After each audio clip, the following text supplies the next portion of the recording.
hay cualquier cosa, ellos siempre se Ellos acercan, salen. o yo también Ok. puedo subir, pero ellos están siempre pendientes. Y esto es para ti. Gracias, me va a hacer falta. Yo creo que vamos a empezar. Como tú quieras.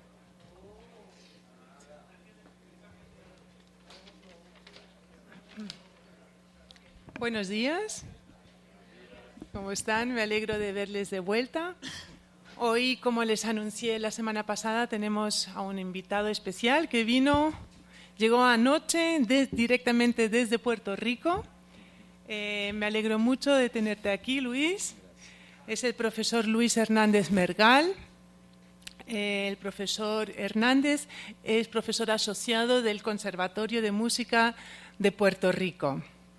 Él estudió piano en el Conservatorio de Música de Puerto Rico e hizo unos cursos de pedagogía musical en el Conservatorio Luigi Cherubini en Florencia, Italia. Realizó una maestría en musicología y etnomusicología en la Universidad de California en Los Ángeles, donde se graduó con una tesis titulada Música y trance en el vodún haitiano. Hizo una segunda maestría, esta en filosofía, en la Universidad de Puerto Rico, en Río Piedras, en la que se graduó con la tesis titulada Dialógica y dialéctica en el Hipies mayor de Platón. El director fue el eminente profesor Manfred Kerkhoff. Desde 2000, el profesor Hernández es profesor del Departamento de Teoría, Composición y Musicología del Conservatorio de Música de Puerto Rico. En 2 ocasiones ha sido también rector de ese mismo conservatorio. Eso fue entre 2012 y 2013, así como entre los años 2015 y 2017. En los años entre 2008 y 2015 ha sido también crítico de música para el diario El Nuevo Día en San Juan. El profesor tiene múltiples artículos publicados en revistas y libros nacionales e internacionales. Sus líneas de investigación actuales son la estética barroca y Kant. También pertenece como investigador vinculado al proyecto de investigación que dirijo, titulado El trabajo de la memoria entre la representación y la experiencia. Actualmente está escribiendo su tesis doctoral como doctorando del Instituto de Filosofía de la Universidad de Antioquia. El título de la tesis es La unión de sensus y ratio en la obra de arte. La estética de los siglos XVII-XVIII y la música de Johann Sebastian Bach. Ven que tiene un espectro muy amplio. Va a ser seguro una ponencia muy interesante la que nos espera hoy. Entonces, bueno, invito al profesor a que nos hable sobre la memoria mítica en el ritual afrocaribeño.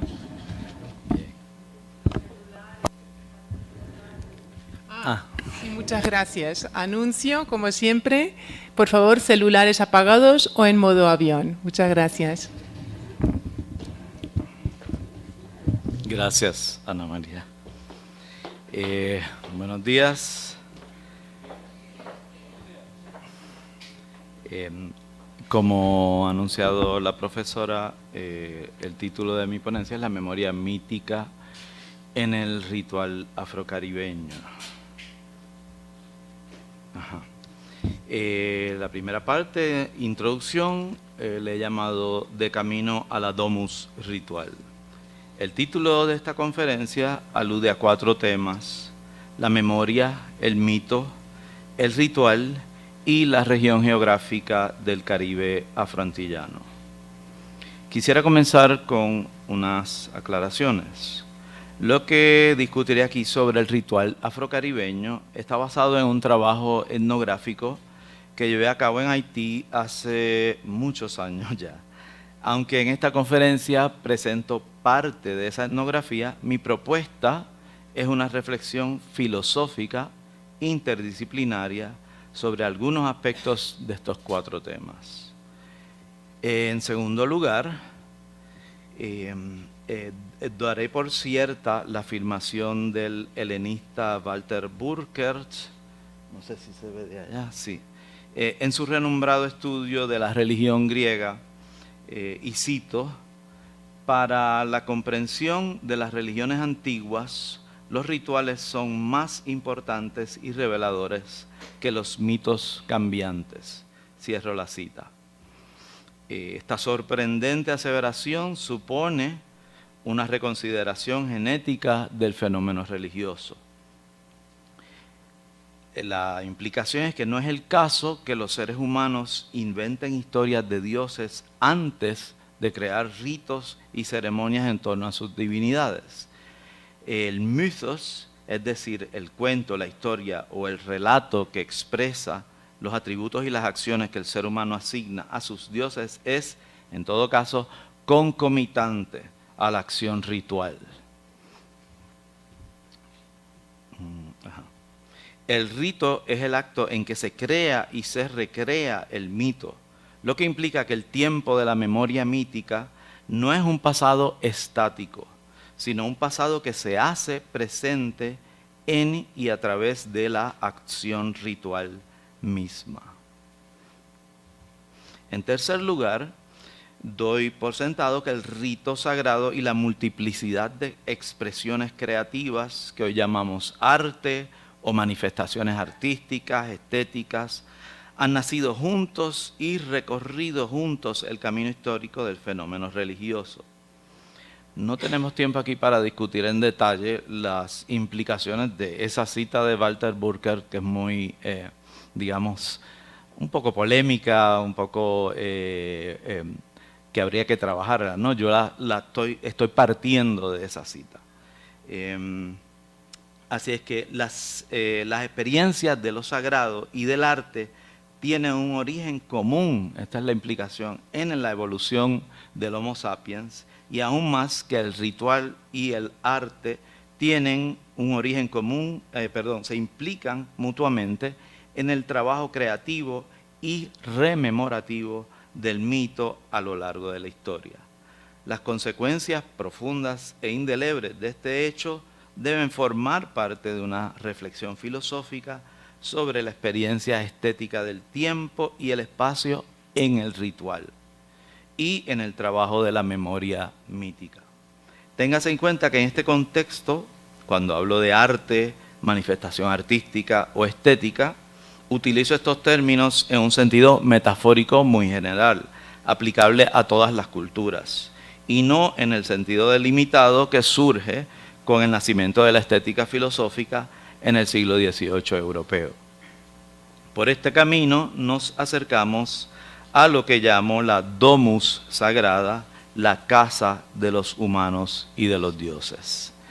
Me referiré al espacio ritual como domus, no como templo. Esta metáfora doméstica se fundamenta en el hecho de que el espacio en que se celebra el ritual del vodún haitiano, usualmente conocido como vudú, pero la palabra correcta es vodún, que será lo que nos ocupa aquí, tiene características que se asemejan al espacio sagrado que constituye la domus romana, protegida por la diosa Vesta, poblada por espíritus ancestrales, los lares, los penates, y cuya puerta, el limen, me perdonan que la L salió muy abajo, o umbral, ¿verdad?, marcaba el paso al interior del espacio sacro. Más adelante retomaremos el concepto de limen en el contexto del ritual. En la segunda parte hablaré de unas cuestiones teóricas. En el texto informativo que se nos envió a los participantes de este ciclo de conferencias se define el tema general como, y cito, la vivencia del espacio y el tiempo en relación con la memoria. Cierro cita: la memoria es una facultad humana de múltiples dimensiones. El texto con toda razón nos llama la atención al hecho de que la memoria, y cito de nuevo, se produce y trabaja en y con el tiempo y el espacio. Cierro la cita. Es importante subrayar esta concepción productora y activa de la memoria. Acabo de referirme a ella con respecto a la relación entre el ritual y el mito. En este sentido, podemos hablar de una poética de la memoria, es decir, de la memoria como poiesis, sustantivo griego derivado del verbo poieo, que significa hacer, producir, obrar, crear, componer. La poiesis es acción, creación, construcción, composición y eventualmente poesía. Designo el trabajo de la memoria como poiesis porque este vocablo me permite reunir en un solo concepto el aspecto activo del hacer memoria y las manifestaciones estéticas y artísticas mencionadas en el texto. Aún más, otra acepción del verbo poieo es celebrar un rito sagrado, y ya sea el sacrificio de un animal, un funeral, o como nos informa el historiador Tucídides, la celebración de los misterios eleusinos en Atenas. Así también la teogonía de Hesíodo nos relata la genealogía de Mnemosine, diosa griega de la memoria, que engendra con Zeus a las 9 musas. Las musas, divinidades tutelares de las artes, son invocadas por rapsodas y poetas épicos al comienzo de su improvisación mitopoética. El poeta se convierte así en instrumento de las musas, cuya inspiración le permite llevar a buen término la mneme, la memoria de la mitopoiesis épica. Así, en la celebración ritual confluyen, y vuelvo a la cita, en y con el tiempo y el espacio, la acción creativa, estética y artística, que en conjunto constituye lo que he dado en llamar la poética de la memoria mítica. Según otra frase del texto informativo, me vuelvo a citar, el potencial estético se muestra allí donde la historia oficial pretende captar, demostrar y fijar el pasado de manera definitiva, llega a sus límites. Cierro la cita. Esta afirmación suscita una serie de preguntas, en mi caso. ¿Qué significa que la historia oficial llegue a sus límites? Fijar el pasado de manera definitiva implica establecer una frontera, un límite que separe lo oficial de lo que queda fuera, más allá de lo oficial. En este sentido, entiendo el concepto del límite no como un estado pasivo en que la historia agote sus posibilidades de fijar el pasado, sino como una acción intencional en que la historia impone el límite de lo oficial. Esto significa que la historia oficial es una historia autorizada. Luego, ¿de dónde surge esa autoridad? La autoridad no la confiere un dato histórico crudo, un suceso o lo acaecido, pues el dato histórico no tiene un sentido intrínseco ni inmediato. El sentido del dato histórico surge allí donde hay un ser humano que se pregunta por el dato y le confiere un sentido, es decir, donde hay un agente que interpreta. Utilizo el término agente en el sentido de homo agens para subrayar el aspecto activo del proceso. El dato histórico se convierte en historia así por medio de la interpretación. La interpretación histórica supone un agente que interpreta en y desde un tiempo y un lugar. Es decir, el agente que interpreta la historia está él mismo situado históricamente y su situación histórica necesariamente afecta su interpretación de la historia. Estoy aludiendo aquí al concepto de Wirkungsgeschichte, historia efectual o efectiva, según la traducción, de Hans-Georg Gadamer, que de nuevo por falta de tiempo no podemos discutir en detalle, pero más o menos lo he mencionado.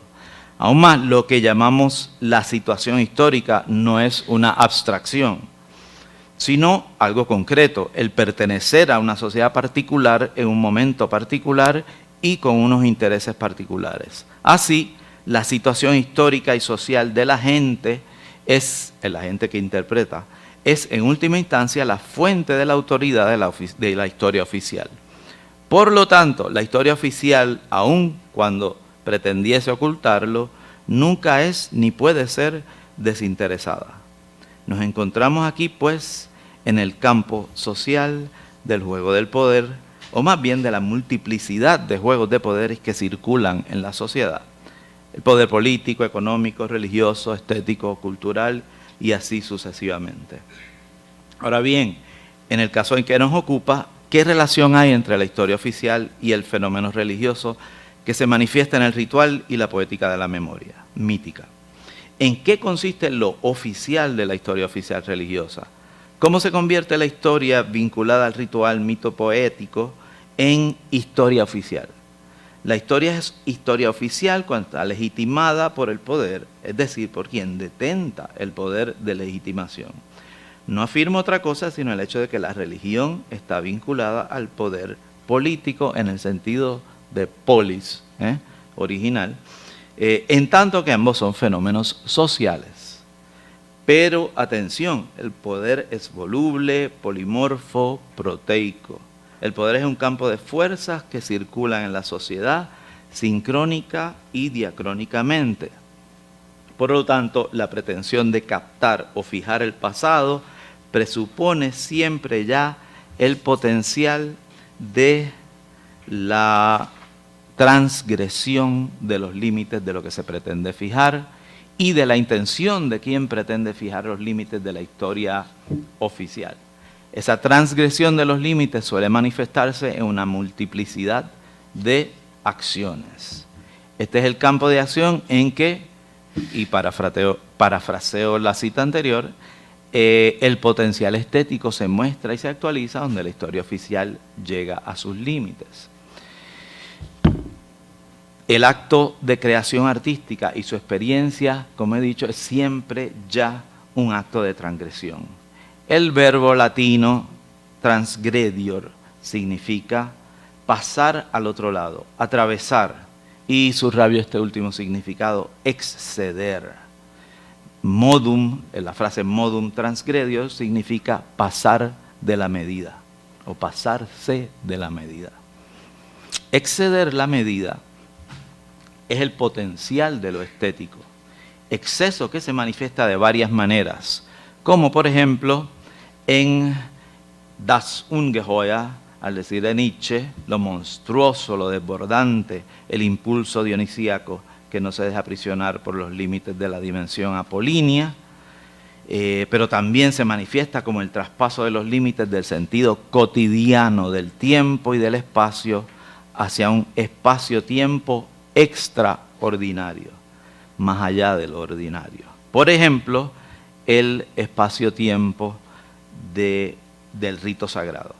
Y en fin, se manifiesta como una transgresión de los límites de la historia oficial, vinculada a un poder político que pretenda fijar los límites de la historia religiosa. Téngase presente, pues, que no se puede llegar a una comprensión plena de la manifestación artística en el ritual y en la poiesis de la memoria mítica sin tomar en cuenta su historicidad, ni la transgresión de la historia oficial y por lo tanto de las fuerzas de poder que circulan en el campo social. Una tercera cuestión teórica. Ciertamente lo que he llamado la poética de la memoria no surge de una confrontación contra el tiempo y el espacio, sino, y regreso a la cita inicial, en y con el tiempo y el espacio. La poética de la memoria surge en un espacio-tiempo vivido como experiencia, en la mente y en el cuerpo. Sin duda es necesario distinguir entre el espacio y el tiempo, digamos con Kant, por ejemplo, como dos formas puras de la intuición sensible. La primera externa, el espacio, y la segunda interna, el tiempo. Sin embargo, desde la perspectiva de la experiencia de las manifestaciones artísticas y estéticas, sobre todo en la vivencia mitopoética del ritual, hay que cuidarse de suponer una brecha entre espacio y tiempo como manifestaciones que se experimentan totalmente separadas una de otra. Parafraseando los términos utilizados en el texto informativo, sostengo que tanto la vía temporal o performativa, bailada, cantada, narrada, como la forma material o espacial, la escritura, la imagen, la pintura, la escultura, la arquitectura, confluyen en la experiencia unitaria del espacio-tiempo ritual. En fin, el ritual es un campo de acción en que convergen la mitopoiesis, la experiencia artística, el espacio, el tiempo, la poética de la memoria, las esferas de poder y la historia. No poco.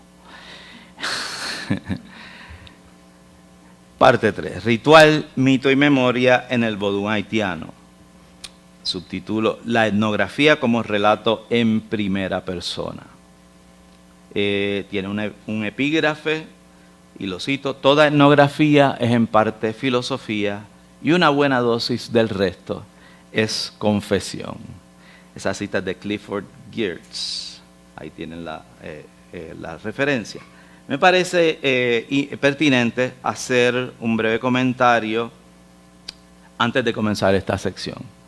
El periodo comprendido entre las últimas 2 décadas del siglo XX y la primera del XXI fue escenario de una intensa discusión en los círculos académicos norteamericanos, específicamente en la antropología y otras ciencias sociales, entre los etnólogos tradicionalistas, los podemos llamar así, y los partidarios de la nueva etnografía, basada en las teorías de la antropología postcolonial, la antropología crítica, la etnometodología, la autoetnografía, los estudios de género y tantas otras corrientes innovadoras. En el epígrafe del eminente antropólogo estadounidense Clifford Geertz, que encabeza esta sección, la filosofía a la que se refiere el autor puede identificarse con la hermenéutica filosófica de Hans-Georg Gadamer, cuyo influyente libro Wahrheit und Methode, Verdad y Método, había aparecido en 1960. La cita proviene de una reseña de Geertz sobre La Pensée Sauvage del 62 de Claude Lévi-Strauss. En la reseña, Geertz, el máximo exponente norteamericano de la antropología simbólica hermenéutica, somete a una incisiva crítica el trabajo del máximo exponente del estructuralismo, que en esa época dominaba el panorama intelectual francés y sus satélites en la academia estadounidense. Geertz publica la reseña en abril de 1967, un año antes, poco más, del revolucionario mayo del 68, que entre tantas otras convulsiones proclamó a martillazos el ocaso del estructuralismo francés, no su Götterdämmerung, sino su Götzendämmerung. Cuando ingresé a la Universidad de California en Los Ángeles, donde cursó estudios de posgrado en musicología y etnomusicología, las repercusiones del postestructuralismo dominaban la discusión teórica en la antropología social y en la etnología de la música. El siguiente relato es una adaptación muy abreviada, por falta de tiempo, de un ensayo de autoetnografía, producto de mi trabajo de campo en Haití. Así que es un relato. Puerto Príncipe, Haití, octubre a noviembre de 1985. He llegado con mucha ilusión y dudosas referencias desde Puerto Rico. No hago más que salir por la puerta del aeropuerto y ya tengo a mi lado a un chico de 18 o 19 años, como mucho, que se presenta sonriente. Bonsoir, monsieur, non moi c'est Jacques, et me parle guidou. Le digo en francés que no hablo creol. Sigo adelante, aunque no tengo idea hacia dónde me dirijo. Jacques permanece a mi lado. Me doy cuenta de que ha sido él quien me ha escogido a mí. No tengo otra opción. Rodeado de una turba de niños desarrapados que me exigen dinero a gritos, accedo a la exhortación de Jacques, más que nada para escapar de la algarabía. Nos acercamos a su destartalado automóvil. Será un milagro si arranca, pienso. Jacques espanta esto es autoetnografía, Jacques espanta a los chiquillos gritándoles vituperios. Mi autoproclamado chofer y guía me invita a ocupar el asiento delantero del pasajero. Tras varios intentos de encender el motor, el auto se pone en marcha. Jacques pregunta dónde me hospedo. Hotel y Bolelé a Pétionville, le respondo. Con su exuberante entusiasmo... perdonen que no responde aquí. Con su exuberante entusiasmo me dice, monsieur, viene de vacaciones, le daré un recorrido por la ciudad. Conozco todas las atracciones. Le respondo que no, gracias. No he venido de vacaciones, le digo, he venido a ver a los Loa. Los Loa son los dioses o divinidades del vodú haitiano. Jacques sonríe con picardía. Bien sûr que oui, para mí. Te llevaré a un club de lujo con mesas y todo para que disfrutes del espectáculo con un buen trago de ron. No, replico con aire enfadado. No me interesa ese vodú para turistas. Con un gesto de indiferencia, Jacques calla, pensativo. Llegamos al hotel.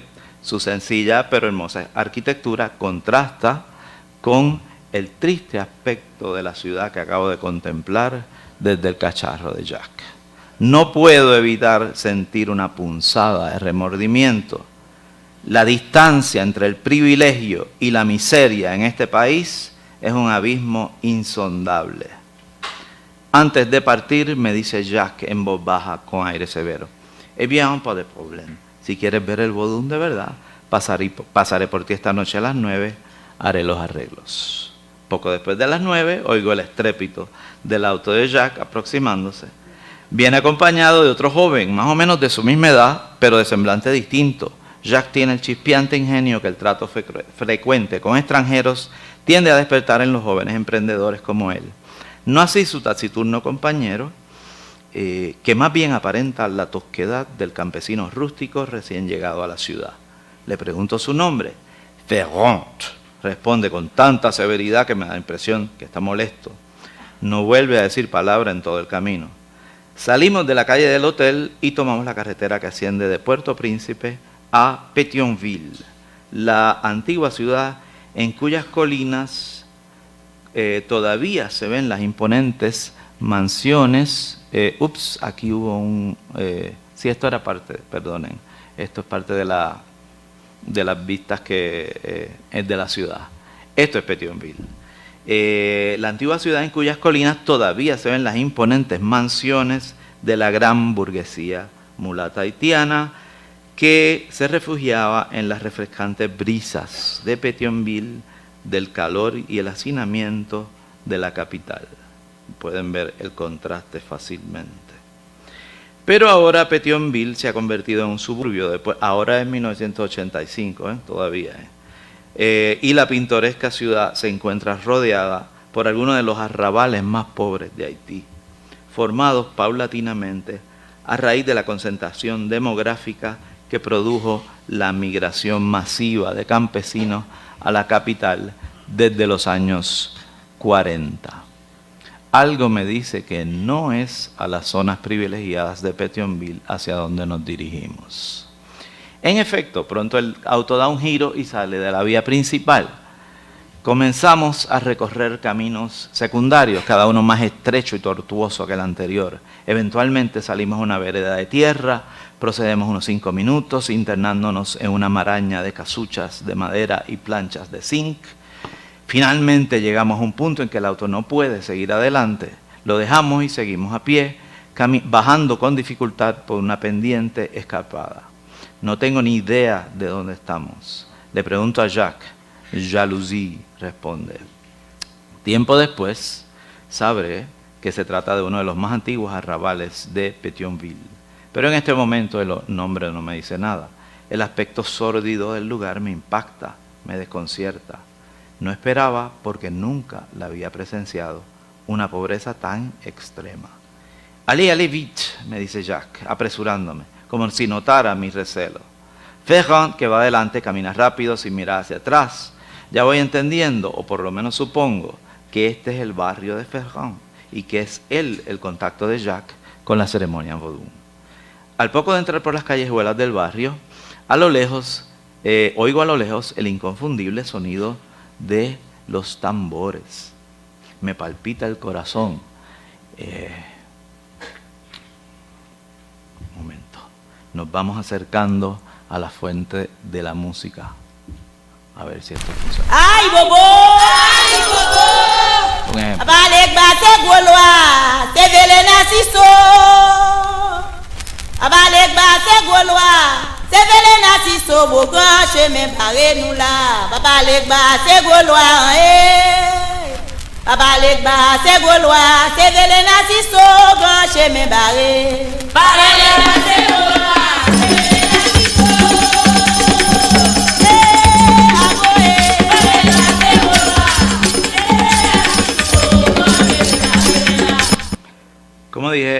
nos vamos acercando a la fuente de la música. A ver si puedo volver a la presentación. Sí.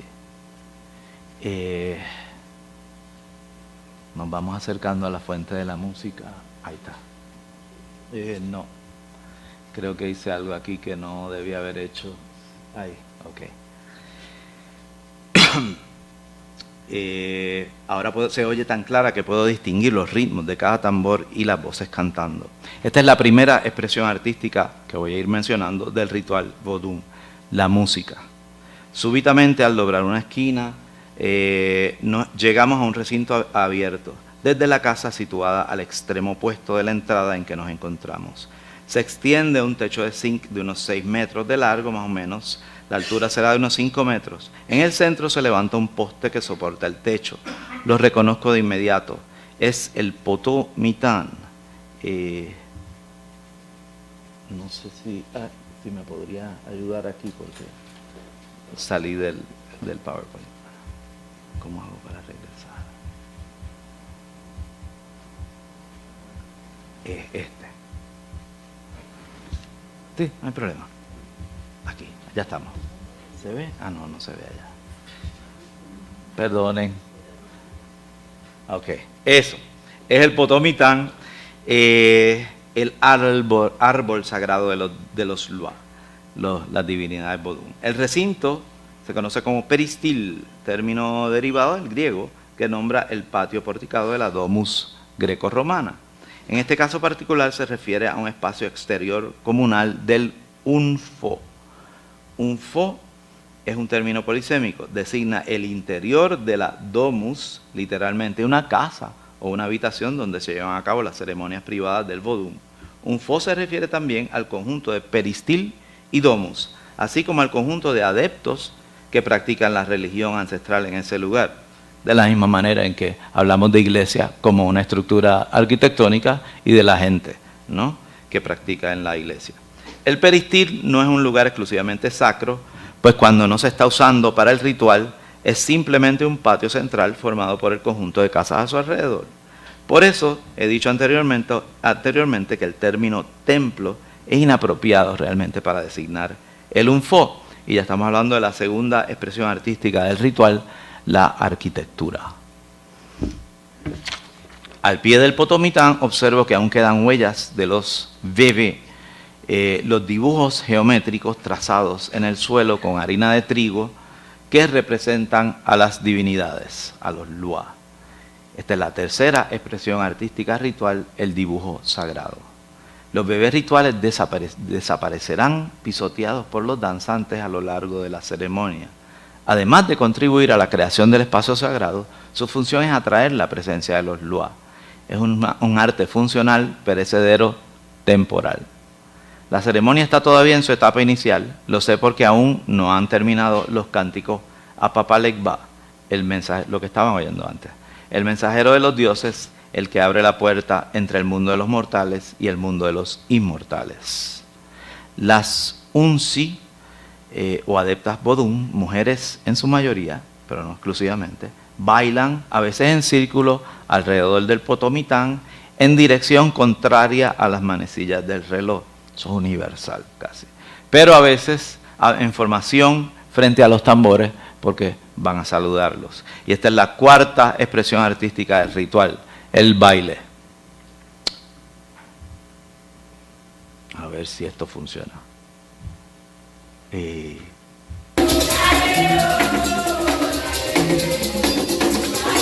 No se supone que vaya en cámara lenta, pero mejor algo que nada. Bueno, no se oye, me perdonan. Esto es una toma de un baile vodú. Así es que le pregunto a Jack, vuelvo al relato, que sigue a mi lado sobre la ocasión de la ceremonia. No logro captar bien su respuesta, esquiva, ambigua. Alude a algo poco usual, alguna situación que no entiendo. Mañana en el hotel me habré enterado de qué se trata. Por ahora sigo observando, absorbiendo todo a mi alrededor. mientras Jacques y Ferrand conversan con la gente que va y viene. Al cabo de 2 o 3 minutos, cuando me vuelvo hacia el lugar en que estaba Ferrand, no le veo, miro alrededor, se ha esfumado. Mientras tanto, sale del interior del Lunfo un hombre vestido de blanco, como la Junsi y todos los adeptos que participan en la ceremonia. Quinta expresión artística del ritual vodou, el vestuario. Es el Ungan, líder religioso del centro vodou. Lleva un vaso en una mano y en la otra una maraca recubierta con una malla de vértebras, de culebra, a veces sencillamente cuentas, y una campana. Se trata del azón, símbolo de autoridad ritual. Un instrumento poderoso que el Ungan repiquetea para invocar a los dioses. Sexta expresión artística del ritual, los objetos sacros o sagrados. Jacques me lleva a conocer a los tamboreros. Aún sin saber creol, entiendo que les dice que soy músico y he venido de Puerto Rico a escucharlos tocar un service o ceremonia.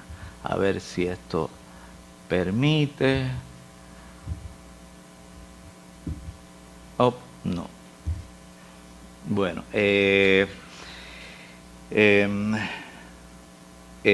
los escucho tocando, ¿verdad? De momento soy una voz fuerte que comienza a cantar. Reconozco de inmediato un cántico a Esili Freda, una diosa, la diosa vodou del amor.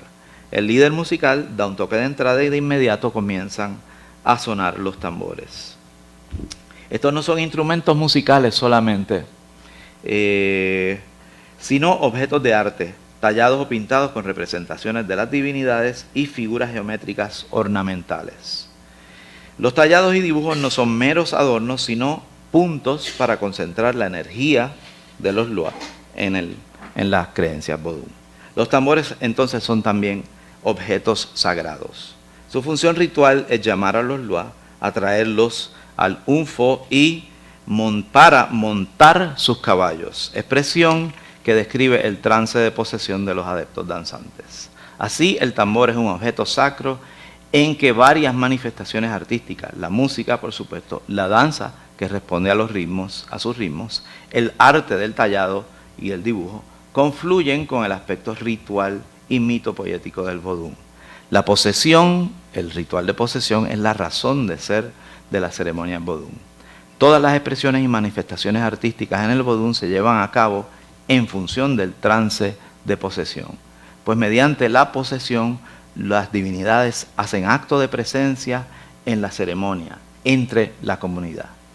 A través de sus adeptos, los Lua comulgan con los mortales y los mortales con los Lua. Mediante esta comunión, el mito cobra vida, transformándose en teatro bailado. Séptima expresión artística del ritual, el drama mítico. Los bailes narran con el cuerpo y el movimiento las historias de los dioses, sus atributos y sus avatares. Ahora escucho con atención el cántico a Esili Freda, parafraseando, Esili Freda, Esili Freda, Livion Belle Femme. En creol significa Esili es fresca, ella es fresca, Esili, etcétera. Esili es una mujer bella. Esto es parte nada más, ¿verdad? En creol, livre significa literalmente es fresca. Se trata de un juego de palabras polisémico. Esili es una divinidad fluvial. Su frescura es atributo del agua. Su comportamiento es una mímesis de la imagen que tiene el pueblo de lo que sería la típica mulata de la burguesía criolla haitiana. Ociosa, vanidosa, toda perfumada y sensual. Como divinidad del amor erótico, Esili coquetea con los hombres, pero cuando se le acerca a uno, livre se hace la indiferente. Asimismo, la belleza es uno de sus atributos y Esili nunca se cansa de ir a sus adeptos recordárselo. Todo esto se expresa en el baile de la diosa. Cada divinidad tiene un repertorio extenso de cánticos y bailes para el teatro ritual que se escenifica en el espacio sagrado del Unfo. Con la constante repetición de la frase si lifre, se oye muchísimas veces, aumenta la intensidad de la ceremonia, exacerbada por los toques del tambor principal. Observo al experimentado tamborero que otea a las danzantes e identifica a una adepta cuyos movimientos muestran su disposición al trance. los toques de su tambor cambian de dirección en un contrapunto cruzado que saca de balance a la danzante.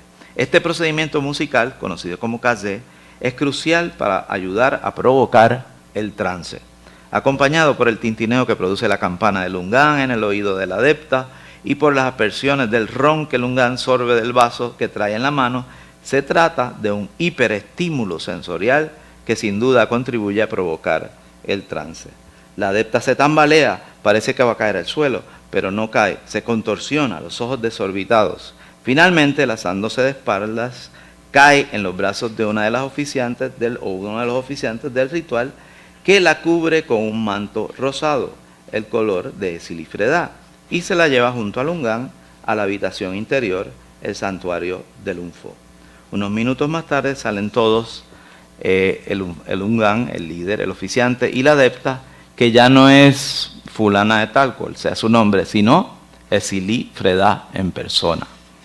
La diosa, en la creencia vodú, por supuesto, está ahí.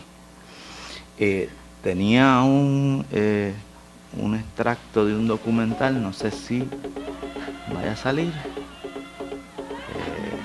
Trataré de ponerlo, pero no está respondiendo bien. Vamos a tratar. Sí, ahí sale. Pero entonces me cambia de... que no lo puedo poner al principio, es muy largo.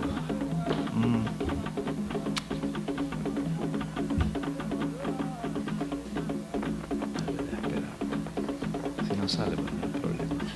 No, ahora no hay tiempo. Pero es una pena porque es un clip, un videoclip de una posesión, y es que si no la ven, si nunca han visto esto, pues sería bueno que lo vieran.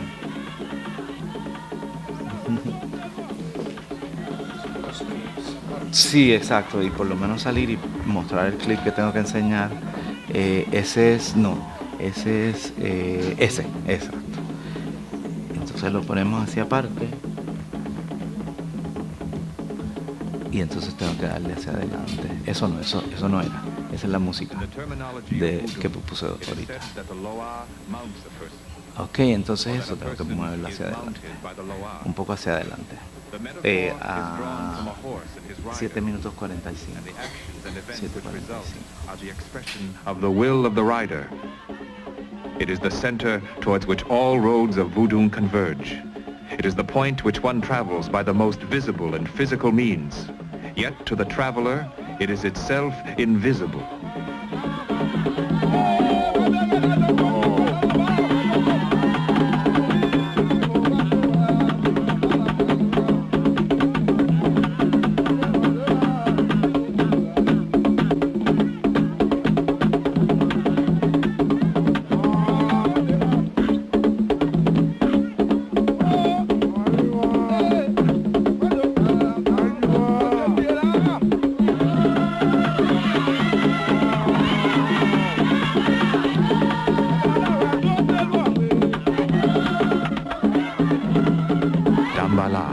Un par de comentarios que no lo había mencionado.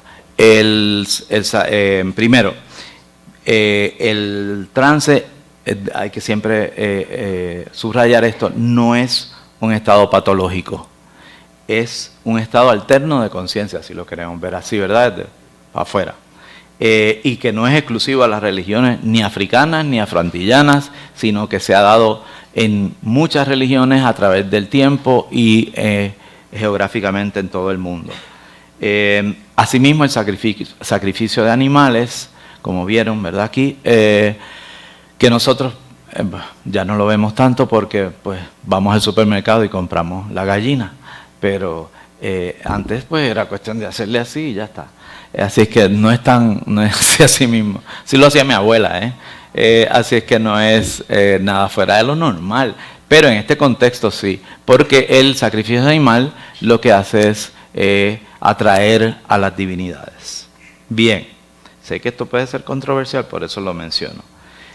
Parte cuarta, aquí hago un excurso en la etnografía y hablo un poco de las teorías que estoy utilizando. La teoría de la liminalidad. He descrito este momento del trance el momento liminal, el traspaso del umbral entre el mundo de los mortales y el mundo de los inmortales. Cuando el adepto pasa por el espacio-tiempo liminal, queda indefenso, expuesto al mundo de los espíritus, una dimensión peligrosa, hasta que llega el Lua, la divinidad, y toma posesión de su cuerpo. El concepto de liminalidad es una adaptación del antropólogo escocés Victor Turner de la teoría de los rites de passage o ritos de transición desarrollada por el etnólogo francés Arnold van Gennep. En 1909, van Gennep acuñó el término rite de passage para describir los ritos que marcaban los cambios de lugar, estado, posición social y edad, entre otros, en las sociedades tradicionales. Van Gennep observó que los ritos de transición, por lo general, se componen de tres fases: la fase de separación, la fase liminal y la fase de reunificación. Un ejemplo típico de rito de transición es el rito de iniciación a un grupo etario, como el paso de la niñez a la adultez en muchas sociedades tradicionales de África, que fue lo que estudió Van Gennep. La primera fase de separación conlleva el agrupamiento de los niños fuera del entorno familiar en un espacio apartado del resto de la aldea. En la fase liminal, los miembros del grupo se encuentran al margen de su sociedad, su identidad anterior se ha perdido, pero aún no ha adquirido su nueva posición. En la fase de reunificación, los jóvenes regresan a la aldea y se reintegran a la sociedad con una nueva identidad como adultos, prestos para el próximo rito de transición, uno que todos conocemos, el del matrimonio, usualmente.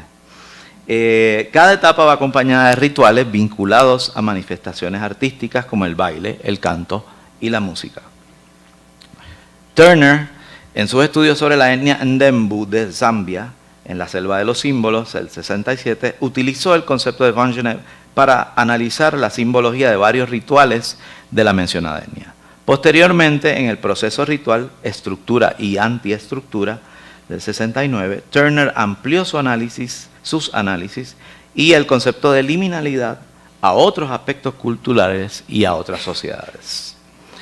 Así nosotros adaptamos ese concepto al ritual de posesión, tanto en el vodú antiano como en otras religiones en que se practica este fenómeno, que puede entenderse desde una perspectiva del concepto de liminalidad. Aunque quede claro, no literalmente en el mismo sentido de Van Gennep o de Turner. La ceremonia ritual vodú es un proceso liminal en tanto que implica la creación de una dimensión espacio-temporal que se experimenta de manera distinta al espacio y al tiempo cotidiano. Es una experiencia distinta, primero, porque en el espacio-tiempo sacralizado se actualiza la presencia de las divinidades ancestrales vodú a través del trance de posesión. Segundo, esta sacralización se produce mediante una confluencia de manifestaciones artísticas y estéticas compuestas de los múltiples elementos que he mencionado a lo largo de la descripción del ritual: música, arquitectura, dibujo, tallado, baile, vestuario, objetos rituales y drama teatral. Utilizo el término espacio-tiempo como una sola palabra para subrayar la unidad que surge de este complejo de manifestaciones artísticas. Si bien cada una en particular se despliega, y estoy parafraseando, en la vía temporal o en la forma material, en la acción ritual y en la poética de la memoria mítica, estas manifestaciones forman una unidad. No se confunden, pero se funden en una experiencia artística y estética unitaria. Por lo tanto, prefiero hablar entonces de una confluencia espacio-temporal de las expresiones artísticas. El baile es música corporal. La música es movimiento del cuerpo que actúa sobre un objeto material. Por ejemplo, la madera, la piel del tambor, la madera del piano, cualquier instrumento. El metal del órgano, en el caso del instrumento de metal. El texto que expresa los atributos y las historias míticas de las divinidades vodú se narra cantando. El dibujo trazado en el suelo no permanece. Su función ritual le confiere una duración pasajera. La arquitectura del perestil que acoge el sonido de la música crea un espacio sonoro. En el ritual, el espacio y el tiempo se implican mutuamente. Considero que esta unidad espacio-temporal tiene una función liminal y es condición de posibilidad de la poética de la memoria mítica. Excurso 2, la música del tiempo. y el tiempo de la música. Pero la unidad espaciotemporal del ritual liminal no anula la naturaleza particular de cada expresión artística, además está decir, la música es tiempo sonoro. De hecho, la música hace posible la comprensión del tiempo. La intuición del tiempo es interna, no externa. En eso difieren los conceptos antiguos y modernos del tiempo. Para Platón, por ejemplo, el tiempo como famosa definición, imagen móvil de la eternidad, el tiempo es externo. Kant, en cambio, explica ejemplarmente la interioridad del tiempo. No obstante, Kant no ha sido el primero en considerar el tiempo como intuición interna. San Agustín, en el libro 11 de las Confesiones, lo explica maravillosamente, como bien nos recuerda el físico teórico italiano Carlo Rovelli, en su hermoso libro L'ordine del tempo, el orden del tiempo. Y dice Agustín, in te anime meus tempora mea metior, en ti, mente mía, mido yo el tiempo. Cito la sucinta paráfrasis que hace Rovelli de la explicación musical de Agustín, que es muy extensa. Cuando escuchamos un himno, el sentido de un sonido viene dado por los sonidos anteriores y posteriores. La música únicamente tiene sentido en el tiempo. Pero si nosotros en todo momento estamos solo en el presente, ¿cómo podemos captar ese sentido? Podemos, observa Agustín, porque nuestra conciencia se fundamenta en la memoria y en la anticipación. El himno, un canto, de algún modo están presentes en nuestra mente de forma unitaria. Hay algo que los unifica y ese algo es lo que para nosotros es el tiempo. Tal es pues el tiempo está íntegramente en el presente, en nuestra mente, como memoria y como anticipación. Hasta ahí la cita de Rovelli. Agustín no es el único que recurre a la música para explicar el tiempo. Husserl, en sus lecciones de fenomenología de la conciencia interna del tiempo, también utiliza la percepción de una melodía para explicar el flujo del tiempo. Me refiero a este diagrama es de Husserl, lo único que yo le he adaptado. Él le pone letras, yo le pongo sonidos musicales, porque primero lo explica en la música y dice que dice prácticamente lo mismo que dice Agustín, lo único que tiene otros términos, ¿no? Así es que sigo con eso. La sucesión de ahoras que se retienen en la memoria como momentos pasados, que Husserl llama retención, más la expectativa de los momentos por venir, que Husserl llama protensión, forman una unidad en la conciencia que constituye la sucesión de instantes que reconocemos como el tiempo.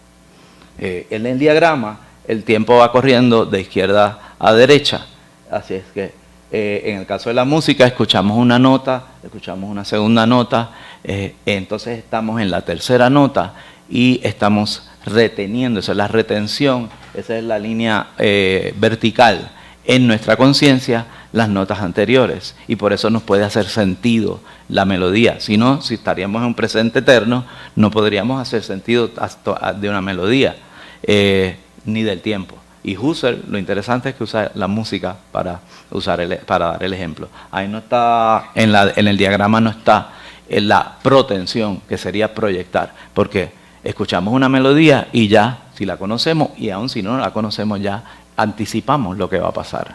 Y entonces esa es la anticipación, o como le llama Husserl, la protensión. Bien. Estos ejemplos muestran la naturaleza esencialmente temporal de la música. No obstante, insisto en que la música no se experimenta solamente como fenómeno temporal sin más, pues la experiencia estética de la música siempre se da en un contexto espacial que forma parte de nuestra percepción del fenómeno musical. Esto vale para toda experiencia estética de la música, pero en el contexto ritual la unidad del tiempo y espacio es particularmente marcada. La contribución de la música a la liminalidad ritual es crucial. Puede parecer una paradoja que San Agustín y Husserl recurran a la música para explicar nuestra conciencia interna del tiempo. Sin duda, ambos filósofos se han dado cuenta de que la música, como puro sonido abstracto, es el ejemplo más claro de cómo se constituye la conciencia interna del tiempo. De hecho, también otros filósofos como Bergson y Merleau-Ponty, por ejemplo, la lista es muy larga, han trabajado el tema del tiempo y la música. No obstante, nuestra experiencia del tiempo cotidiano es análoga, pero no igual a nuestra experiencia del tiempo musical como ordenación rítmica del sonido. El tiempo cotidiano y el tiempo musical son tiempos diferentes. En el contexto del rito sagrado, el tiempo musical es liminal. La música es el vehículo en el que se traspasa el umbral del tiempo del mundo cotidiano al tiempo del mundo sacro. La música es el sonido del espacio-tiempo ritual y de la poética de la memoria mítica. Regresemos a Haití y a nuestro ensayo etnográfico, brevemente. La ceremonia Vodun no ha concluido. Hoy 1985. Es viernes 1 de noviembre, Día de Todos los Santos. Hoy se festeja a los Guedé, loas, divinidades de la muerte. Comienza el cántico de Barón Sandi, uno de los avatares de Guedé. Su personalidad tiene dos aspectos. Por un lado, como loa de la muerte, es lúgubre. Perdonen, me faltó una página. Ups. Me tienen que perdonar.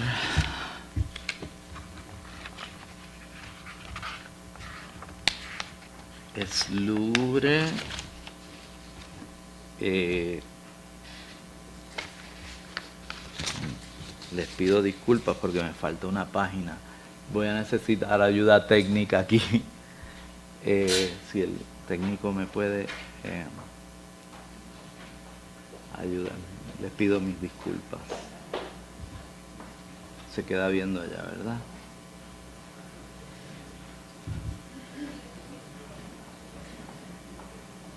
Ok, sí, lo voy a poder resolver. ¿Está bien? Me perdonan. Es que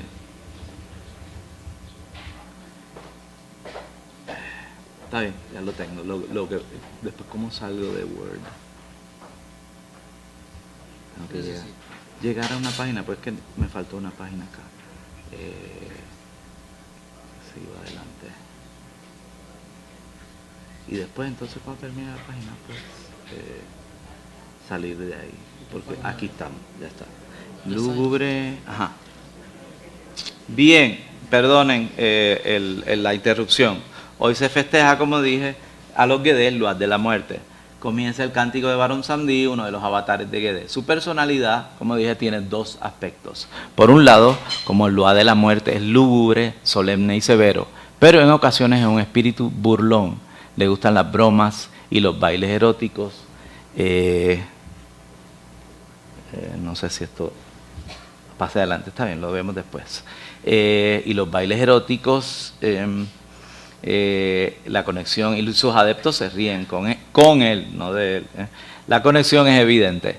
Eros y Tánatos. Barón Sandí es loa de la muerte y de la vida. Del Eros es un dios de la fertilidad. Los paralelos con la mitología griega son fáciles de ver. Hay varios avatares de Guedé, tanto como Barón Sandí, masculinos como femeninos. Esta noche, estoy relatando, ¿verdad? Llegan uno tras otro.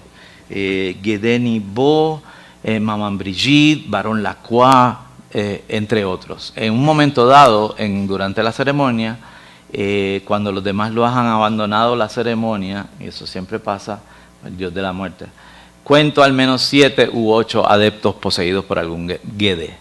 El momento liminal, la transición del adepto a la posesión de Barón Lacroix, es particularmente impresionante. El adepto parece rechazarla, parece luchar contra el loa. Barón Lacroix es un loa fuerte, violento. A ver si se pueden ver las imágenes.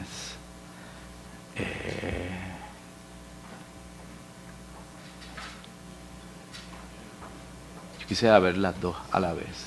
¿Puedo ver las dos a la vez? Para que se pueda mover mientras veo esta página. Porque es que no se pueden los dos.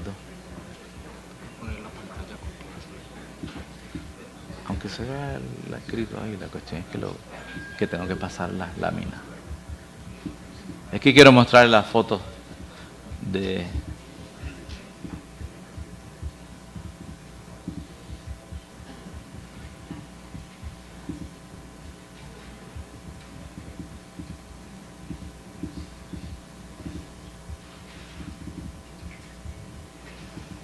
mucho trabajo. Pues no. Sí. El problema es que necesito ver el texto por una página que se me quedó. Sí, ahí está el texto, pero no la... ¿Qué página necesita? Esa misma donde estamos.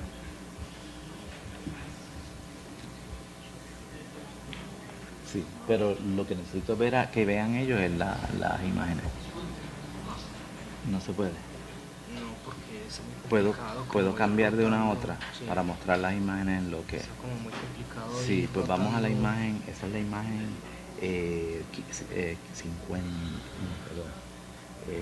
47 por ahí. Sí, muy adelante. Ahí, la próxima, 46. Ok, bien. Voy a tener que moverme entre las imágenes, pero no te me vayas porque tengo que hacer ver el texto.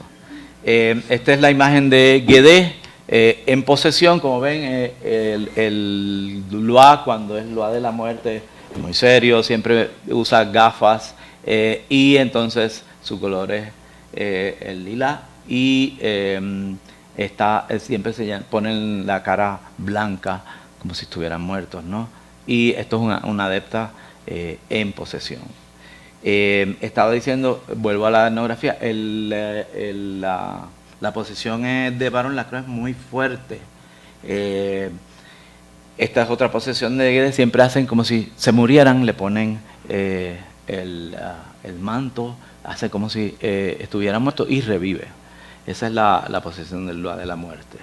En un momento dado, en la ceremonia que estoy describiendo, el ambiente se pone muy tenso, y estas son fotos originales que tomé.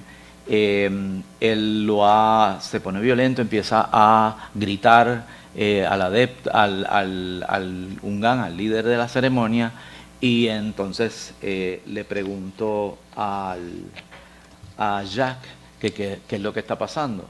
Él me cuenta que Baron Lacroix, que es uno de los que está enfadado. Le pregunto, ¿por qué? Me dice, son asuntos políticos, no te metas. Me quedo así sorprendido, por supuesto, y le digo, ok. Luego, en un momento dado, la ceremonia sigue su curso, pero en un momento dado Jack me ala del brazo, me saca, me dice, nos vamos, rápidamente, de una forma muy súbita. No me da tiempo ni a responderle. Salimos corriendo por donde mismo vinimos, por el barrio, y llegamos al auto, como si supiera el auto que teníamos prisa, él prende, se enciende de la primera y salimos corriendo. Yo le pregunto a Jack, ¿qué es lo que ha pasado? ¿Qué estaba pasando en la ceremonia? ¿Por qué me ha sacado así de momento? Cuando nos íbamos yendo esto es importante, cuando nos íbamos yendo pasando por el barrio de vuelta al automóvil, yo veo unos hombres que van pasando al lado contrario en dirección del UNFO, del centro Vodun. Entonces le pregunto a Jack, bueno, ¿qué estaba pasando? Y me dice, son asuntos políticos, nada, muy seco, no me responde, no me quiere explicar, ¿no? Y entonces le pregunto por los hombres esos que vimos, ¿quiénes eran? Y me dice, probablemente Tontón Macú. Yo me quedo así, ok. Ahora soy yo el que calla, no digo nada, nos quedamos en silencio hasta que llegamos al hotel. Cuando llegamos al hotel, se despide secamente, yo le digo, gracias por todo, nos vemos mañana temprano, desayunas conmigo. Antes de acostarme, aunque estoy aquí, vuelvo ya, aunque estoy muerto de cansancio, redacto mis notas. Cuando termino, ya despunta el alba. No he dormido ni 4 horas cuando tocan a la puerta. Disculpe, señor, le procuro un joven en el vestíbulo. Sí, gracias, un momento. Cuando bajo, encuentro a Jack esperando de pie. Vamos, le digo, señalando en dirección al restaurante del hotel. Tenemos que desayunar. Aprovecho, por supuesto, estas son técnicas de etnografía, ¿no?, para pedir una explicación más detallada de lo acontecido anoche. No es fácil lograr que hable. Finalmente, ante mi insistencia, se resigna a contarme en voz muy baja y mirando con recelo a su alrededor. Esto es 1985. Para los que sepan la historia, pues saben lo que está pasando. Las cosas no andan bien en el país. Casi le digo, ¿y cuándo han estado bien? Pero en cambio le pregunto, ¿a qué se refiere? me responde tímidamente que no está seguro, que él se mantiene al margen de la política, pues tiene que trabajar para dar de comer a su familia. Lo único que sabe es que hay mucho descontento con Baby Doc Duvalier. Hace unas semanas ha habido unas protestas en las calles de Gonaïves y se dice que hay protestas planificadas en toda la región del noroeste. Le pregunto qué tiene eso que ver con la ceremonia vodun de anoche. Jacques me cuenta que el Ungan, el líder del UNFO, es uno de los líderes de la oposición popular que se está organizando en el barrio de Jalousie. Ferrand, que acababa de llegar de Gonaïves la semana pasada, él es el enlace con los del norte. Y le pregunto, ¿y los macuts que vimos anoche corriendo hacia el UNFO? No eran macuts, sino Ferrand y sus hombres que iban a reunirse con el Ungan. Es todo lo que sé, concluye Jacques. Fue más que suficiente. Al otro día, el 3 de noviembre de 1985, Jacques me condujo en su viejo automóvil al aeropuerto. Le di las gracias, le deseé mucha suerte y jamás volví a saber de él.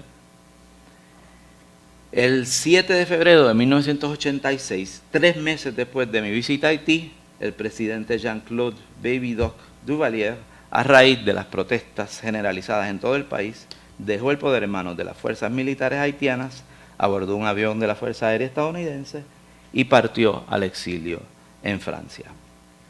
Eso me lleva a el vodú en la historia política de Haití. Aquí, por falta de tiempo, voy a resumirlo rápidamente. El vodú es inseparable de la historia política de Haití, desde las primeras grandes rebeliones de esclavos en la colonia francesa de Saint-Domingue a mediados del siglo XVIII, planificadas en ceremonias vodú, rebeliones que desatan la revolución de 1804, hasta el ascenso a la presidencia en 1957 de François Papa Doc Duvalier. El vodú fue un elemento clave, y sobre todo en la propaganda populista de Duvalier contra la burguesía mulata, que hasta entonces había dominado la política haitiana.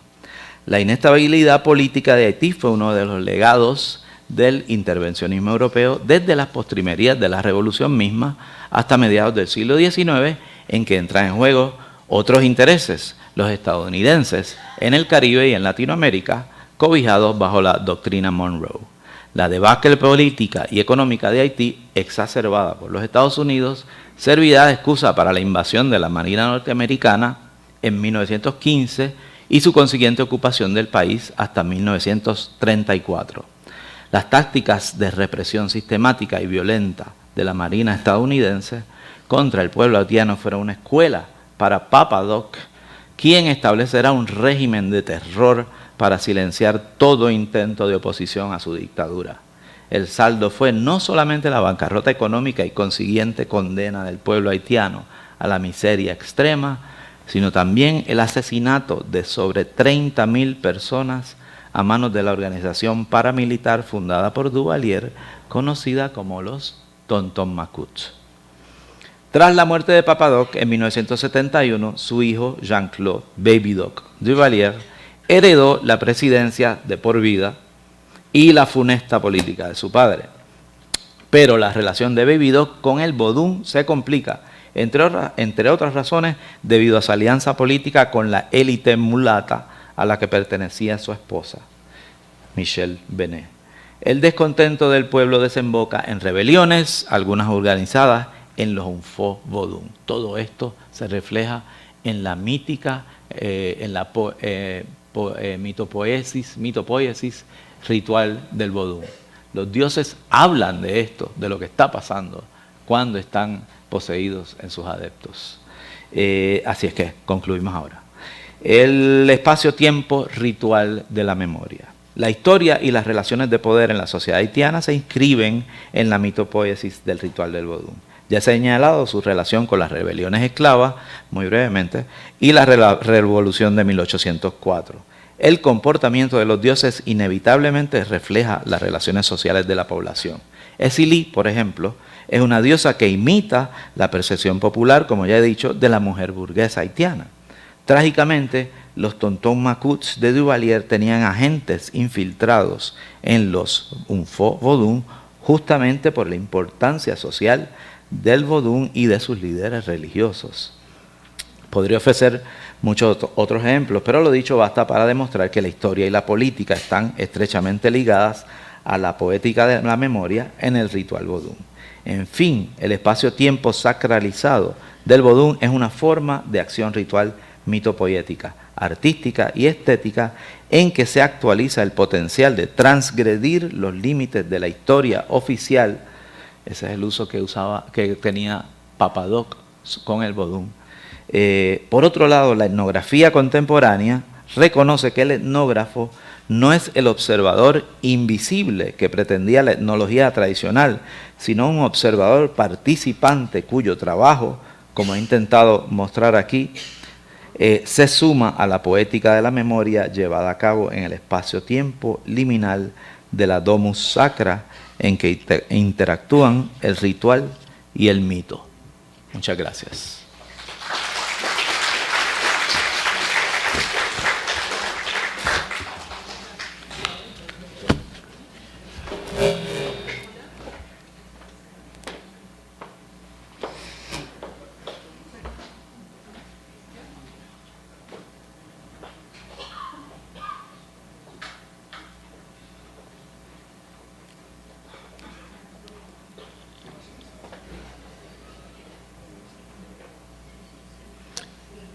Le pido disculpas por todas las interrupciones. Bueno, muchas gracias al profesor. Era un experimento. Muy interesante. No hace falta que te disculpes en absoluto. Tenemos bastante tiempo todavía, tenemos como media hora para la discusión, así que de nuevo les quiero recordar lo de la última vez. Si los de las últimas filas quieren participar en la discusión, se deben acercar porque no llegan bien el sonido. Bueno, entonces, comentarios, preguntas. ¿Puede acercarse un poco lo que he dicho?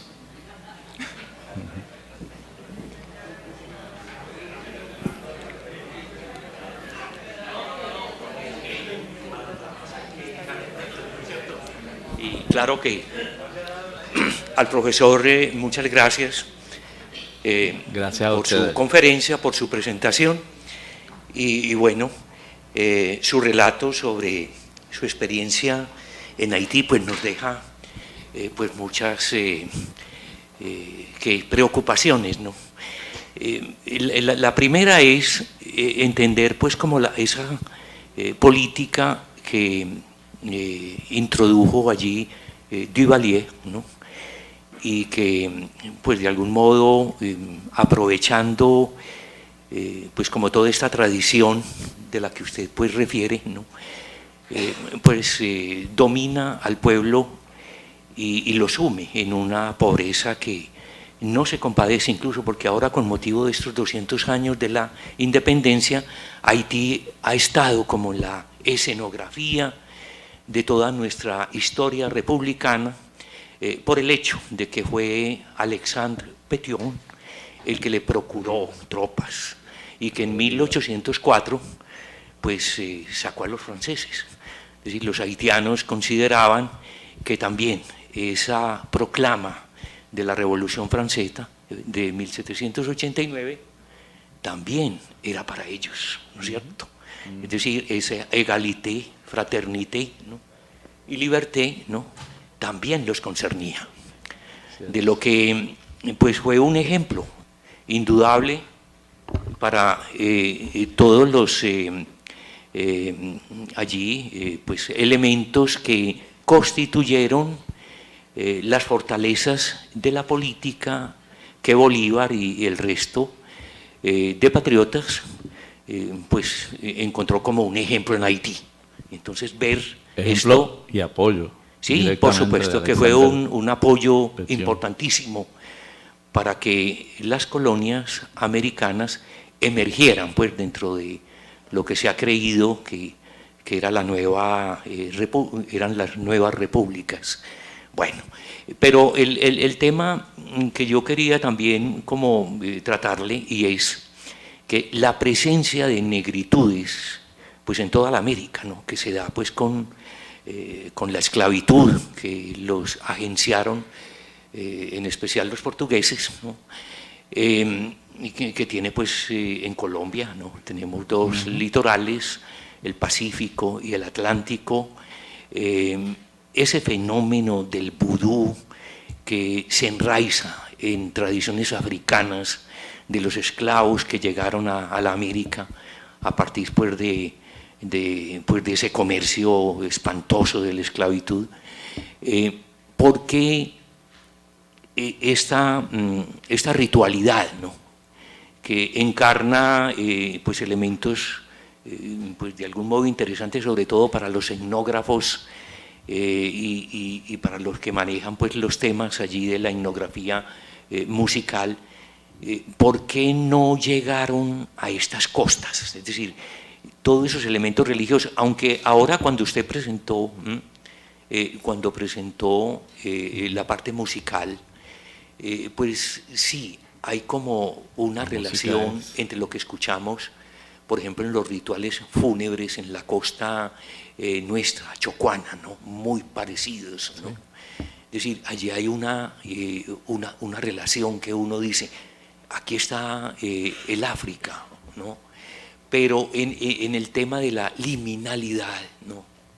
En esa posesión que traduce pues como ese ritual, viéndolo en Haití, pues nosotros no tenemos eso.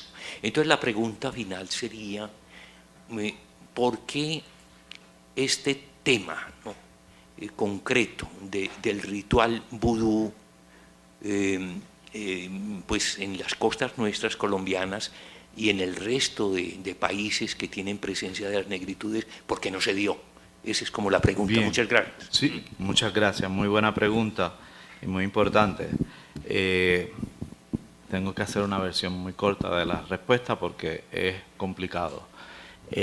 A distintas partes, y además debo confesar mi ignorancia, y les pido disculpas, de la tradición afrocolombiana. Así que voy a hablar de otras tradiciones que conozco mejor. Las Antillas. En Puerto Rico también hubo trata de esclavos, hubo haciendas, etcétera. Puerto Rico, mi país. En Cuba, por supuesto, igualmente. Y en Cuba se da un proceso de una creación de una religión ancestral, ¿verdad? De raíces africanas. Una de las diferencias importantes tiene que ver con las circunstancias históricas. En Puerto Rico, la trata de esclavos termina muy temprano, hay muy poca gente, muy pocos grupos de esclavos. O sea, comparado con, por ejemplo, Haití, en el siglo XVIII, que era la joya de la corona colonial francesa, se producía a un porciento bien alto, creo que el 40% de la producción de azúcar que endulzaba, esto yo lo decía antes, el té y el café y los confites europeos eran producto del trabajo, la sangre y el sudor de los esclavos africanos llevados a Haití. Así es que las circunstancias varían. En Cuba y en Brasil la esclavitud también dura. Brasil fue el último país donde se termina la trata de esclavos y la esclavitud. En 1886, si no me equivoco, 89. ¿Qué pasa? Mientras se mantiene más tiempo, pues hay más contacto con África directo. Ese es el caso de Cuba y de Brasil. Y por lo tanto, las tradiciones se llama la regla de Ocha, la religión de los orishas, en Cuba es muy, muy directa. Tan directa que conservan el lenguaje del Yoruba, porque ellos venían de lo que hoy en día es Nigeria. Los Yoruba de Nigeria conservan la lengua del siglo XVIII y del XIX. Y cuando hay contacto en el siglo XX con los Yoruba de Nigeria de ahora, ellos reconocen su idioma, pero hablado de una forma muy antigua, porque son fenómenos que, como saben, es muy típico, un fenómeno sociológico, que la gente cuando está en un ambiente fuera de su cultura, conservan su cultura, ¿no? Y entonces, en términos musicales, la música pasa lo mismo. Y por eso los rituales son más elaborados, vamos a decir. En Puerto Rico, por ejemplo, donde no hay esa trata tan intensa de esclavos, no hay unas haciendas gigantescas con cientos y cientos de esclavos, pues entonces el tipo de cultura afro-puertorriqueña, en este caso, no mantiene esas raíces religiosas y se sincretiza, eso es un término que utilizamos, mucho más con el catolicismo, ¿verdad? Somos países todos católicos originalmente. Así es que, por eso es que ellos... en Puerto Rico, la cultura afro-puertorriqueña es mucho los rituales, porque se mantienen, pero son de una forma un poco distinta. Ahora, el concepto de liminalidad se puede extender a todos estos fenómenos religiosos, incluso a las iglesias afro-norteamericanas en Estados Unidos, ¿no? Donde ya no son dioses, por supuesto, africanos, los que ni se poseen con dioses africanos, pero qué casualidad, ¿verdad? Son los evangélicos, el Espíritu Santo, y físicamente, en cuestión de la transformación, es lo mismo, es el mismo fenómeno, ¿no? Psicológicamente hablando, ¿no? Es un estado alterno de la conciencia y la música juega un papel muy importante y entonces se da lo que yo llamo la liminalidad, ese cambio del tiempo-espacio cotidiano al tiempo-espacio ritual, que es lo más importante para mí, donde se da, ya sea la posesión directamente, ¿verdad?, de unas divinidades africanas, como es el caso de Cuba, Haití y el candomblé de Bahía de Brasil, o sea transformado en lo que en Puerto Rico va a ser el espiritismo, que va a ser muy africanizado, el espiritismo europeo, de Allan Kardec y francés. Y entonces en Estados Unidos también en las iglesias evangélicas. Y eso pasa en Haití también ya. Hay iglesias evangélicas donde el proceso, el ritual viene siendo muy parecido en términos psicológicos y de lo que yo llamo lo liminal. Lo único que pues con un contexto religioso muy distinto.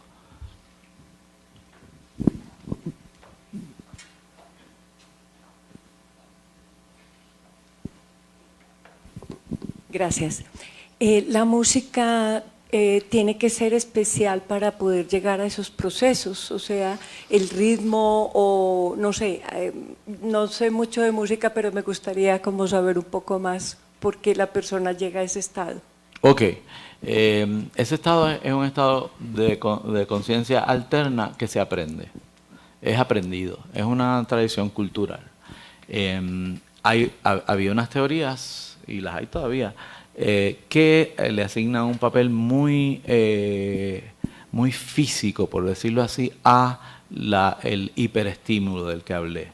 El sonido de los tambores, etcétera, etcétera.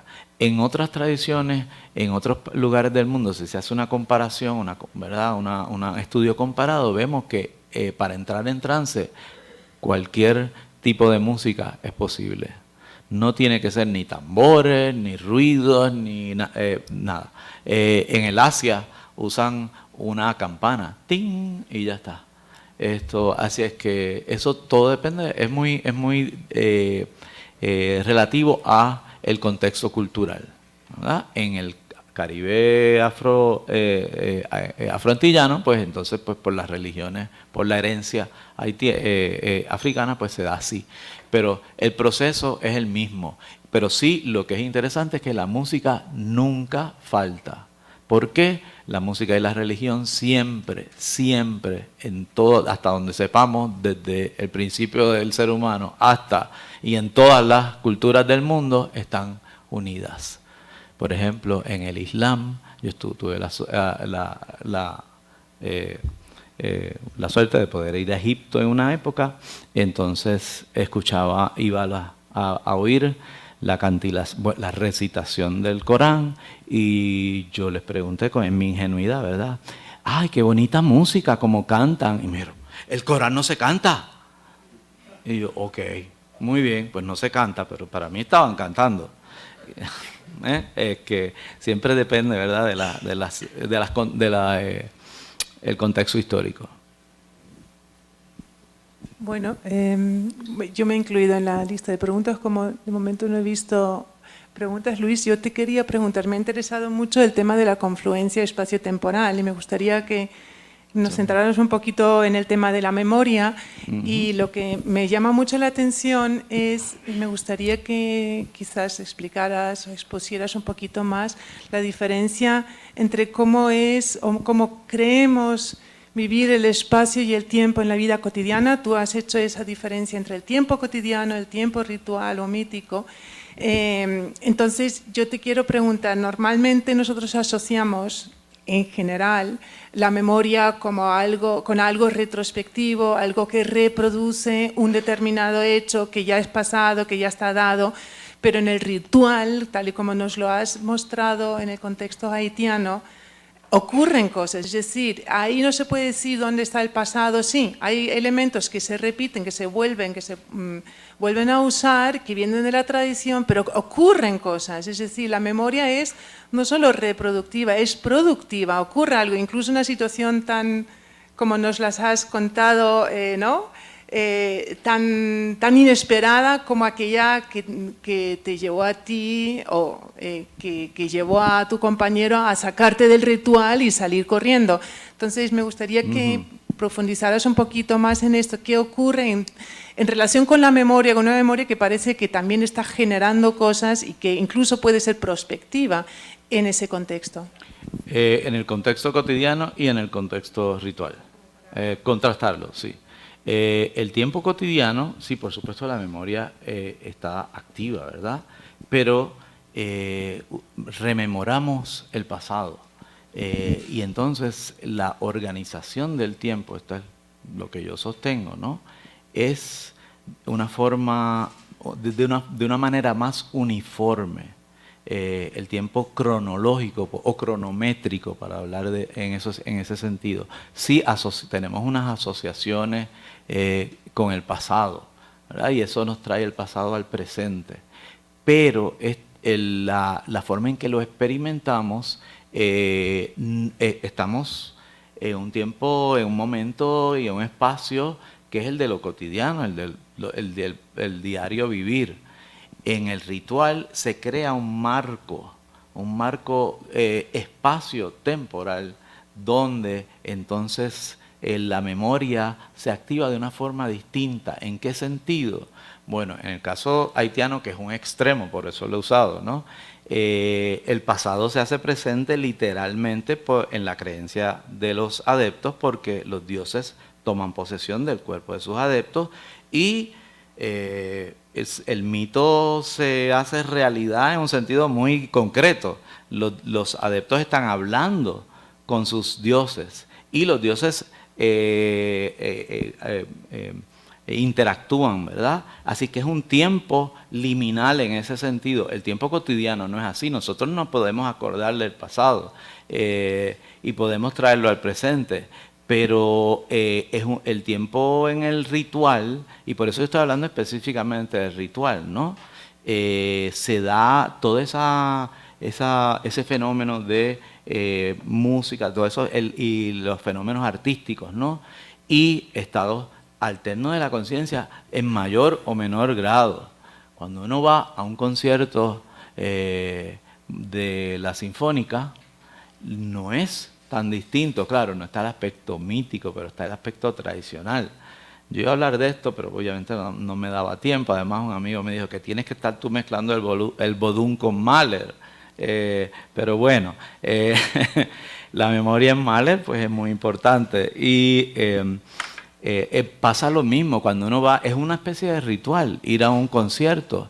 El concepto del tiempo, el concepto del paso del tiempo es muy distinto que el tiempo cotidiano. Eso es lo que yo llamo liminal. Por eso se puede aplicar incluso a la estética occidental, que no tiene nada que ver con la religión, ¿no? por ejemplo, pues en un concierto sinfónico, en una ópera más todavía, pues eso es teatro, ¿no? Y entonces pues implica toda esa memoria, en el caso de, digamos, el Anillo del Nibelungo de Wagner, pues toda esa memoria mitológica que él utiliza de los mitos nórdicos y las trae a la vida a través de la música. Y cuando nosotros estamos presenciando esto, pues de nuevo hay un espacio-tiempo, porque siempre se da en un espacio. La música está hecha para un espacio particular. Por eso yo hablo mucho de espacio-tiempo en la música, porque el mundo en que vivimos, el mundo digitalizado, la música la escuchamos grabada y se nos olvida. La escuchamos en el mismo contexto, en el oído, ¿verdad? Ya sea en audífonos, en una bocina. No la estamos escuchando como de verdad se supone que sea, que está hecha por el compositor, ya sea lo que sea, para un espacio en particular. Y entonces eso es parte de ese proceso espacio-tiempo, de esa unidad de espacio-tiempo, que yo le llamo liminal, en el sentido en que nos crea una memoria distinta, nos crea un sentido de la memoria distinta, ¿no? Rememoramos el pasado de una forma distinta a como lo hacemos en el tiempo cotidiano. ¿Otro comentario, pregunta? Yo creo que... sí. Quizás se pueda hacer.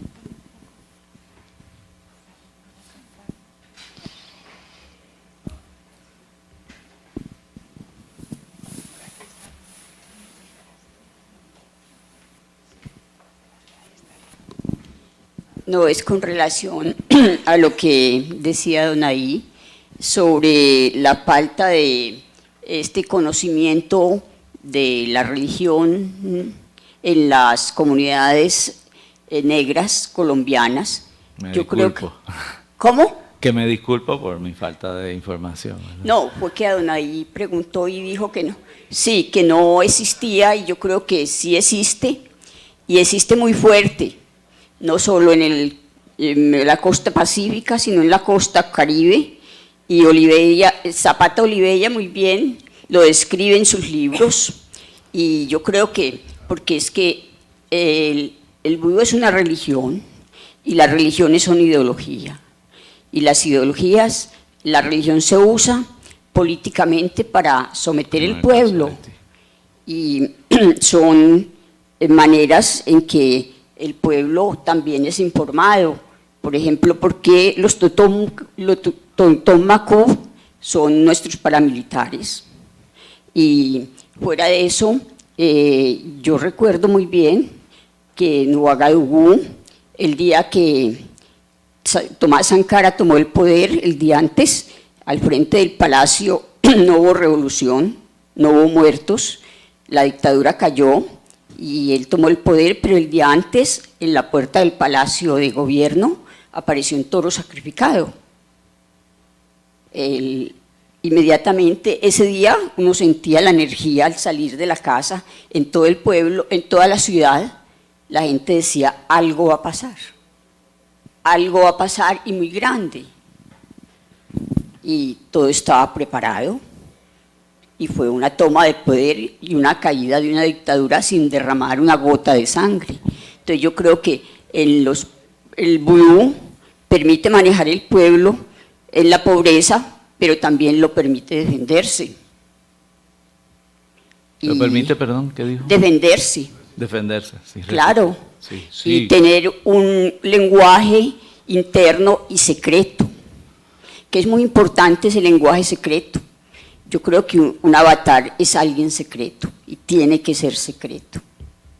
Muy bien. Y eso corre por el interior de una cultura sin que mucha gente lo perciba, porque simplemente las otras religiones no lo dejan percibirlo. Eso era el comentario que tenía. Muchas gracias. Voy a comentar sobre el comentario. En el caso de Haití, pues, como dije al principio, las ceremonias vudú servían literalmente para la organización de las revoluciones, de lo que empezó como una rebelión en 1791, el comentario que hicieron, que hizo el señor esto al principio, la historia, ¿verdad?, de Haití, cómo eso está ligado a la Revolución Francesa, y entonces, pero utilizaban lo que era su religión, ¿no?, para organizar las rebeliones, porque sencillamente tiene una función social, como toda religión, ¿no? Y, por otro lado, lamentablemente, pues ya en el siglo XX, esto se da en un contexto. Duvalier toma esto de, yo menciono la parte política, pero también hay una parte muy cultural, que también es política, y es el movimiento de la negritude, que comienza en Martinique con Aimé Césaire y otros literatos y políticos, y tiene que ver con la lucha contra la colonización europea. Sí, y Leopold Senghor en Senegal, ¿verdad?, porque también es en África.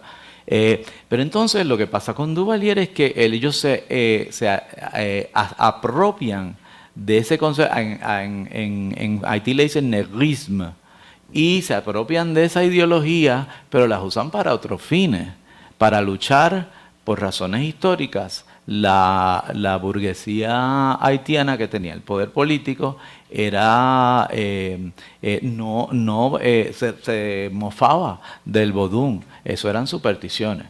Y entonces él, con ese movimiento de la negritude, aprovecha todo este reavivamiento de la cultura, de las culturas africanas, pero entonces lo usa para otros fines que terminan siendo, pues, muy represivos, ¿no?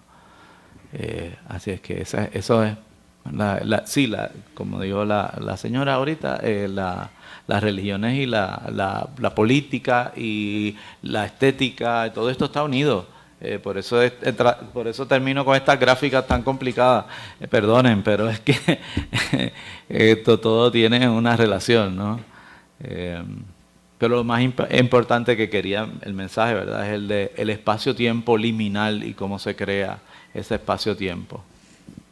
Bueno, muchísimas gracias de nuevo al profesor por su espléndida ponencia. Hacemos una pausa como de 20 minutos y nos encontramos aquí entonces como a las 10:15. Muchas gracias.